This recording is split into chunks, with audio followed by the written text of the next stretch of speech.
शेर और चूहा जमात अव्वल सफ़ा नंबर 55। पेशकश नईम खान गुलाम रसूल खान, जिला परिषद उर्दू प्राइमरी स्कूल इंदला, पंचायत समिति अमरावती। सर्दी का मौसम था। एक सुबह शेर आराम से धूप में सो रहा था। एक चूहा उधर आ निकला। वो शेर की सूरत देखकर डर गया, मगर उसने देखा कि शेर सो रहा है। चूहा हिम्मत करके पहले शेर की दुम पर चढ़ा, फिर वो शेर की पीठ पर आ गया। उसके बाद शेर की गर्दन पर जा पहुंचा। चूहे को गर्दन के बाल बहुत अच्छे लगे। वो बालों में घुस गया और खूब उछला कूदा। उसकी उछल कूद से शेर की आंख खुल गई। उसने चूहे को पकड़ लिया। चूहा बहुत घबराया। उसने शेर से कहा, जंगल के बादशाह, मुझे माफ कर दो। शेर ने चूहे को छोड़ दिया।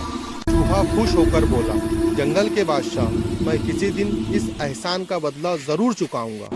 शेर हंस दिया। कुछ दिन बाद एक शिकारी जंगल में आया। उसने जाल लगाया।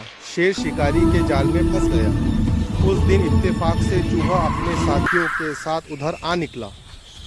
उसने देखा शेर जाल में फंसा हुआ है। वो आगे बढ़े और अपने तेज दांतों से जाल काटने लगे। थोड़ी देर में जाल कट गया। शेर जाल से बाहर निकल आया। उसने चूहे से कहा, तुमने मुझ पर बड़ा एहसान किया। चूहा बोला, जंगल के बादशाह, मैंने तो अपना फर्ज अदा किया है। दोनों अपने अपने रास्ते हो लिए।